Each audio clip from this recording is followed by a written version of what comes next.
Hello everyone, welcome to Gyan Bucket. A class to কিছুমান MCQ discuss কৰিম এতিয়া human rights ৰ ওপৰত আৰু right to education ৰ ওপৰত ওকে আপোনালোকে শুদ্ধ আনসাৰত 1 মাৰ্ক কে কাউন্ট কৰি শেষত মোক যেটো স্কোৰ কৰিলে হেটো শেয়াৰ কৰি দিব এতিয়া প্ৰথম কোৱেশ্চনটো হৈছে The Universal Declaration of Human Rights was adopted on UDHR কেতিয়া এডপ্ট কৰা হৈছিল অপচনবোৰ চাই লওক আনসাৰটো কি হ'ব অপচন নম্বৰ বি ডিসেম্বৰ 10 1948 ত এডপ্ট কৰা হৈছিল UDHR Question number 2 Who coined the term genocide? Genocide এই যেটো শব্দ হয় এই শব্দটো এই টার্মটো কোনে দিছিলে আনসার হ'ব অপশন নম্বৰ ডি রাফেল ল্যামকিনে okay Question number 3 Where is the headquarter of the National Human Rights Commission? National Human Rights Commissioner headquarter ক'ত আছে নিউ দিল্লীত আছে মুম্বাই কলকাতা চেন্নাই আনসার হৈছে new Delhi Clear? Next question UDHR consists of how many articles? Universal Declaration of Human Rights যিখন ডিক্লাৰেচন হয় কিমানটা article আছে তাত 25 টা আছে 20 টা আছে 30 আছে নে 32 আছে আনসার হ'ব 30 Then who of the following is not included in the committee constituted for the appointment of the chairman of the National Human Rights Commission তাৰ মানে কি কৈছে আমাক National Human Rights Commissioner যিজন চেয়াৰম্যান হ'ব হে চেয়াৰম্যান জনক মানে এপয়েন্টমেন্ট দিবৰ কাৰণে যিখন কমিটি আছে হে কমিটিখনত তলৰ কোনজন মেম্বাৰ নাথাকে তাৰ মানে প্ৰেসিডেন্ট নে প্ৰাইম মিনিষ্টাৰ নে লোকসভাৰ স্পিকাৰ নে leader of the main opposition party ইয়াৰ কোনজন মেম্বাৰ নহয় হে কমিটিখনৰ আনসাৰ হ'ব প্ৰেসিডেন্ট হে কমিটিৰ মেম্বাৰ নহয় যিখন কমিটিয়ে ৰিকমেন্ড কৰে যে চেয়াৰপাৰসন কোন হ'ব হিউম্যান ৰাইট কমিশনৰ ওকে দেন মেম্বাৰ কোন হয় মেম্বাৰ এই ছজন মেম্বাৰ হ'ব এইখিনি মনত ৰাখক PM head hobo then speaker of Lok Sabha deputy chairman of Rajya Sabha leader of opposition in Lok Sabha leader of opposition in Rajya Sabha aru central home minister ei sojon member hobo he committee tur ji hokole recommend koribo je chairman kun hobo National Human Rights Commissioner okay next question which of the following commission is the watchdog of human rights in India amar bharator human rights watchdog বুলি কোনটো কমিশনক কোৱা হয় NHRC হ'ব answer that means National Human Rights Commission next equality before law is mentioned in which article of UDHR বহুত confusion থকা question মই তো লৈছো কাৰণ এই এনেকুৱা যেতিয়া মই আপোনালোকক হে কৰাইছিলো UDHR ৰ কথা কৰাইছিলো তেতিয়া মই যিখিনি আৰ্টিকেল দিছিলো সেইখিনি লৈ বহুত কনফিউজন আছিল যিখিনি আৰ্টিকেল মই তাত দিছিলো আপোনালোকক সেইখিনি হৈছে UDHR ৰ আৰ্টিকেল সেইখিনি আমাৰ ভাৰতৰ সংবিধানৰ আৰ্টিকেল নহয় আৰু এই কোৱেশ্চনটোত মই হদিছো ইকুৱেলিটি বিফৰ ল আইনৰ আগত যে সকলো সমান সেই কথাটো UDHR ৰ কোনটো আৰ্টিকেলত আছে আমাৰ ভাৰতীয় সংবিধানৰ কথা সোধা নাই মই UDHR ৰ কথা হদিছো তেতিয়াহলে আনসাৰ হ'ব article number 7 okay I think আপোনালোকৰ কনফিউজনটো ক্লিয়াৰ হৈ গৈছে UDHR ৰ আৰ্টিকেল নম্বৰবোৰ বেলেগ হয় UDHR ত কিমান টোটাল 30 টা আৰ্টিকেল আছে আৰু আমাৰ ভাৰতীয় সংবিধানৰ আৰ্টিকেলবোৰ বেলেগ হয় okay next What is the tenure of the chairman of the National Human Rights Commission? National Human Rights Commissioner chairman or tenure কিমান হয় কাৰ্যকাল কিমান হয় Answer to 3 years or up to 70 years of age. আপোনালোকৰ যি সকলে 5 বছৰ বা 70 years বহুতে হয়তো ভাবিছে কিন্তু এই কথাটো এমেন্ড কৰা হৈছিল 2019 ত এতিয়া বৰ্তমান যদি আপোনালোকৰ কাৰ্যকাল খুধে তেতিয়া হলে 3 years বা 70 years অৰ এজৰ যিটো আগতে হ'ব সেই মতে মানে কাৰ্যকাল শেষ হ'ব clear next question who can be appointed as the chairman of the National Human Rights Commission National Human Rights Commissioner chairman হিচাপে কাক এপইন্ট কৰিব পাৰি retired chief justice of any high court any retired chief justice of India former judge of Supreme Court option D হৈছে B or C answer কি হ'ব B or C that means CJI হ'ব লাগিব ইন্ডিয়াৰ retire হলে হল নহলে former supreme কোৰ্টৰ জাজ হলেও appoint কৰিব পাৰি চেয়াৰম্যান হিচাপে এই যেটো অপচন নম্বৰ C এটো এমেন্ড কৰা হৈছিল 2019 ৰ যিখন এমেন্ডমেন্ট হয় okay next National Human Rights Commission is a dash National Human Rights Commission কেনেকুৱা বডি হয় স্ট্যাটিউটৰি কনস্টিটিউশনাল প্ৰাইভেট এডভাইজৰি কি হ'ব স্ট্যাটিউটৰি বডি কাৰণ National Human Rights Commission এটা এক্টৰ দ্বাৰা গঠন হৈছিল এই কমিশনখনৰ ওকে হে কাৰণে স্ট্যাটিউটৰি body Next question. The National Human Rights Commission was established in India. In Bharatot ketia establish kora hoisile National Human Rights Commission 1995 ne 93 ne 85. Answer hobo option number C 1993. Next question. The National Human Rights of India constituted on 12 October 1993 under which act? 12 October 1993 National Human Rights Commission গঠন হৈছিল ভাৰতত কোনটো এক্টৰ আন্ডাৰত answer হ'ব option number A protection of human rights act okay তো that means আমি গম পালো 12 অক্টোবৰত গঠন হৈছিল 12 অক্টোবৰ 1993 যদি ডেটটো হুদি দিয়ে মনত ৰাখিব 12 October clear next question when changes have been made in the National Human Rights Commission Act for the first time National Human Rights Commission প্ৰথমবাৰৰ কাৰণে কেতিয়া চেঞ্জ কৰা হৈছিল দ্যাট মিন্স এমেন্ড কৰা হৈছিল 2000 2004 6 ত 8 ত আনসাৰ হ'ব অপচন নম্বৰ সি 2006 ত প্ৰথমবাৰৰ কাৰণে এমেন্ডমেন্ট হৈছিল clear then the National Human Rights Commission is a multi-member body consisting of a chairperson and dash members National Human Rights Commission chairpersoner লগতে আৰু কিমান মেম্বাৰস আছে 3 7 4 নে 5 আনসাৰ হ'ব 5 ওকে 5 আগতে 4 আছিল এতিয়া 5 হল নতুনকে মানে যিখন এমেন্ডমেন্ট হৈছিল তাৰ পিছত এতিয়া চেয়াৰম্যানৰ লগতে আৰু 5 জন মেম্বাৰস থাকে next United Nations Human Rights Council was established on United Nations যেটো Human Rights Council হয় কেতিয়া গঠন কৰা হৈছিল 2006 2001 2004 নে 2008 আনসাৰ 2006 ত গঠন হৈছিল next the number of women in the National Human Rights Commission is National Human Rights Commission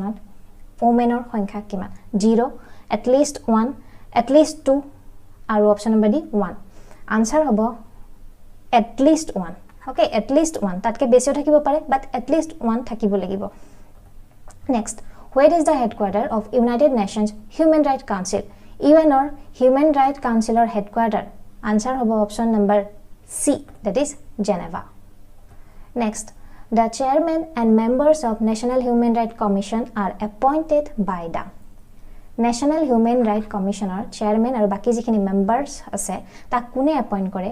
PMA কৰে প্ৰেসিডেন্টে কৰে হোম মিনিষ্টাৰে কৰে নে স্পিকাৰ অফ লোকসভা কোনে কৰিব প্ৰেসিডেন্টে কৰে এটো কনফিউজ নহব একেবাৰে কনফিউজ নহব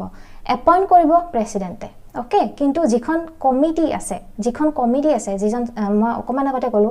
6 মেম্বাৰছৰ যিখন কমিটি তাত কিন্তু প্ৰেসিডেন্ট মেম্বাৰ নহয় ওকে এই 6 মেম্বাৰৰ কমিটি খনে ৰিকমেন্ডেশন দিব যে কাক চেয়াৰম্যান পাতিব লাগে তাৰ পিছত প্ৰেসিডেন্টে এপইন্টমেন্ট হে দিব clear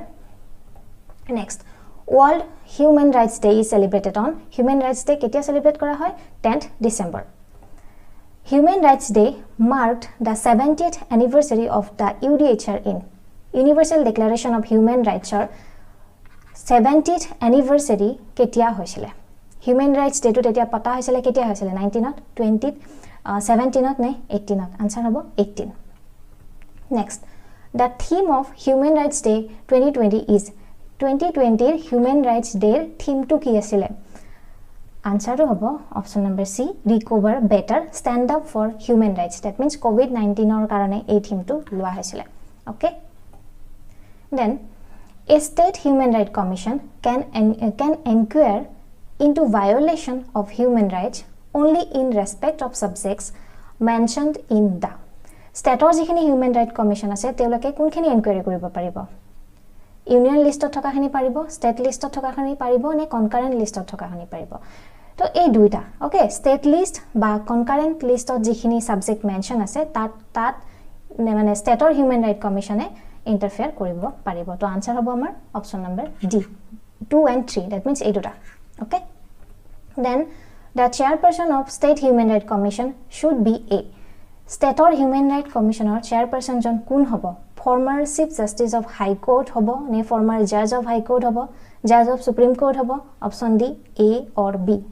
answer hobo A or B that means high court or chief justice hobo pare aru high court or judge hobo pare jitu notun ke amend korise next the chairperson and members of state human right commission are appointed by the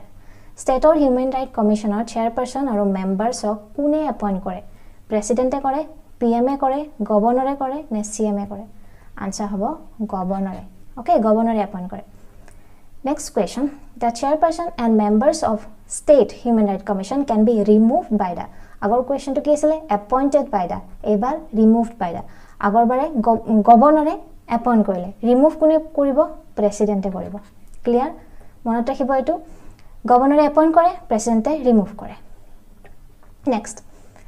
What is the tenure of the chairman of the State Human Rights Commission? State Human Rights Commissioner chairman or কাৰ্যকাল কিমান এটো একেই হয় 3 years or up to 70 years of age এটো এমেন কৰা হৈছিল okay 3 years বা 70 বছৰ বয়সৰ মানে যেটো আগতে হয় হেতু হয় next question the Assam Human Rights Commission was constituted on অসমৰ Human Rights Commission কেতিয়া গঠন হৈছিল 93 হৈছিল 96 ত হৈছিল 97 ত হৈছিল না 2000 ত হৈছিল আনসার হ'ব 1996 okay then Human Rights Court was established in India on the basis of